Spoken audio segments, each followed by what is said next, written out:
This is Amy, and you're listening to the Talkin' Appalachian podcast.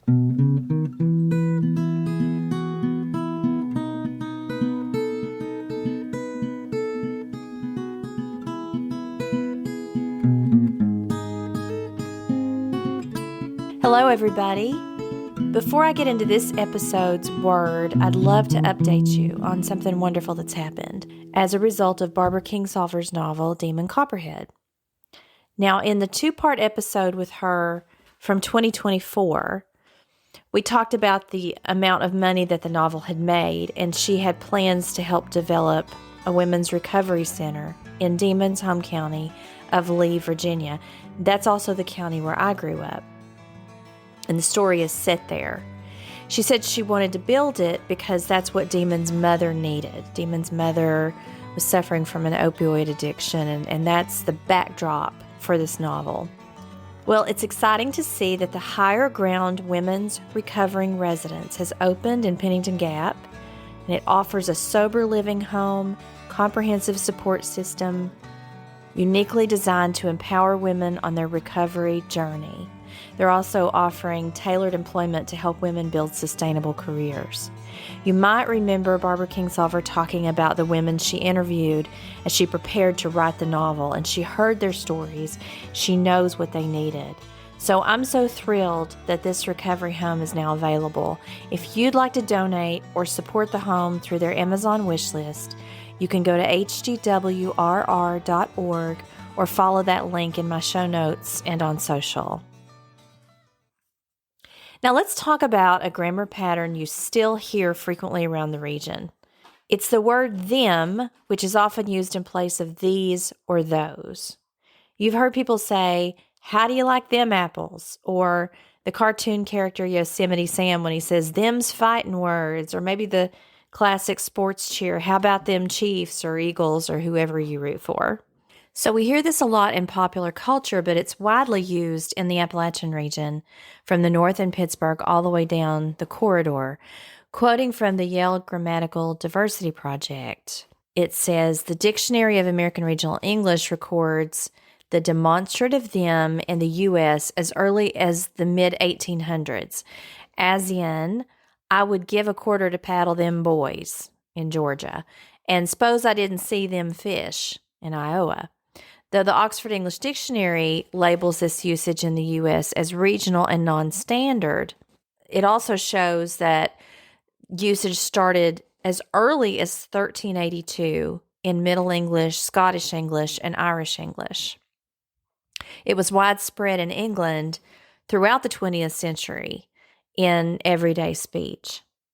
So outside of the United States, this use of them can be found in varieties of English in countries across the world, such as Newfoundland, England, and the Caribbean.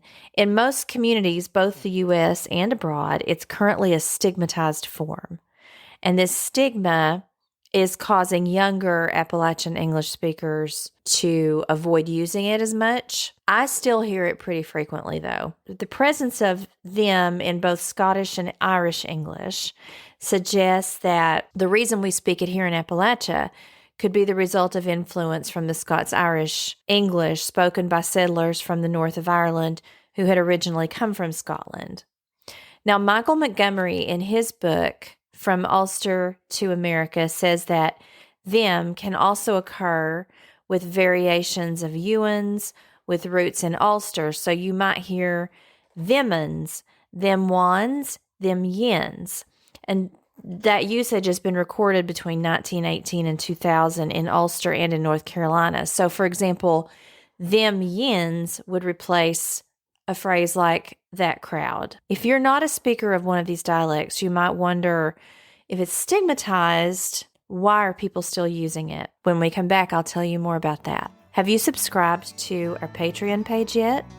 In my latest post for my subscribers, I wrote about my interview with the late Yvette Perdue, a hero of the French Resistance. Captured by the Nazis and imprisoned at Dachau, she escaped to Austria and later found safety in Appalachia. Go subscribe and read about her incredible story of courage and survival, preserved before her passing in 2021. I visited Dachau about 20 years ago, and I describe what it was like to walk through that camp and then talk to Yvette about being there a few months later. I was always interested in helping others, she says. And when you do that, it makes you strong. Read my exclusive photo essay and interview with her now on Patreon. That post is also available for a one-time donation on Patreon, which will be given to Yvette's charity of choice, the Holly Helps Spay and Neuter in Bristol. Okay, so here are the top 3 reasons that people keep talking Appalachian, even though some of the grammar patterns are still stigmatized. And of course, all of this is based on research. The first reason is, and I include myself in this group, we continue to speak that way because we are identifying with what Georgella Lyon calls a voice place. It's a strategy for keeping us rooted to home. And I mean, it's just that simple. And people make a conscious decision to keep speaking it for that reason. Number 2, it keeps us rooted to family, friends, and community. So it's a way of communicating that's comfortable. So the difference between number 2 and number 1 is number 1, you want to be associated with your home place. Number 2, you want to have comfortable conversation with family, friends, and community.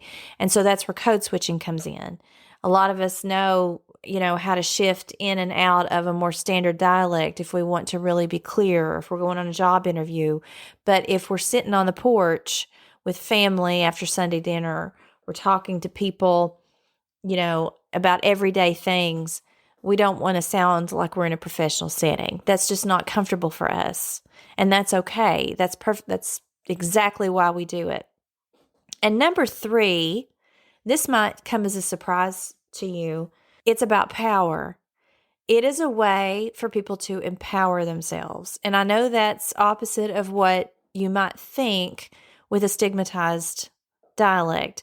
But Lee Smith talked about this in part 2 of the book Talkin' Appalachian in her essay, Southern Exposure.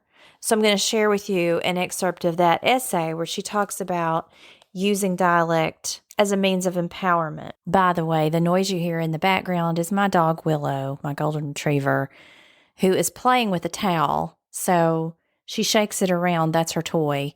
And you hear this rattling noise behind me. And I just didn't have time to go back and re-record it.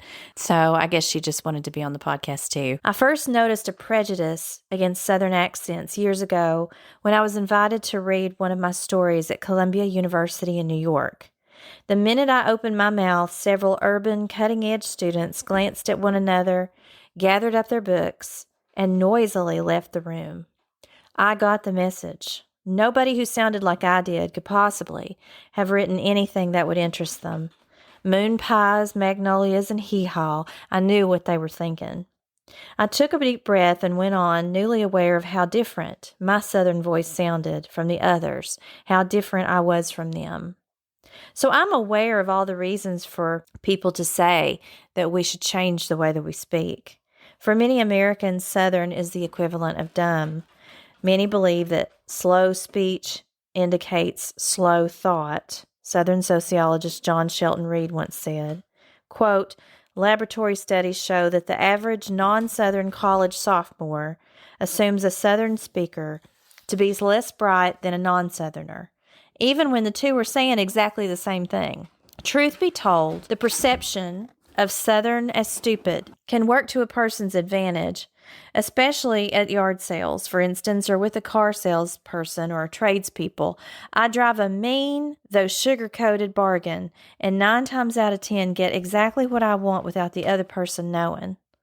A well-placed, drawn-out thank you can disarm its victim, lulling him into sweet surrender. Some of my friends, especially those in business and law, actually cultivate their Southern accents. They want to be underestimated, so they will make the best deal, win the hardest case. My friend Drina Worth, who sells real estate in Chapel Hill, North Carolina, is known for her Southern wit and charm, but don't you eat lunch with Drina unless you want to buy a house. Later in the essay, she writes, I knew I wanted to be a writer, and in college I insisted on writing stories about anything but the South.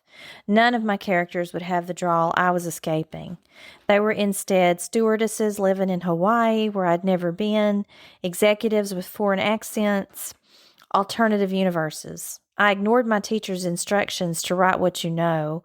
I didn't know what they meant. I certainly wasn't going to write about Grundy, Virginia, ever. But then one professor, Lewis Rubin, had us read stories of Eudora Welty. Aha, I thought, with the awful arrogance of a 19-year-old. Eudora Welty.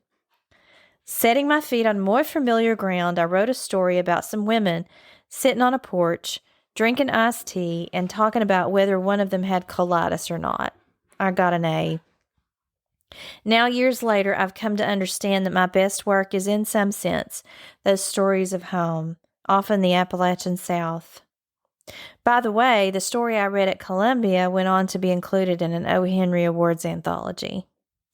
Each story has its own voice, and those voices are always Southern. Just as I've come to appreciate my own heritage more and more, I've come to value my accent. The great Lee Smith.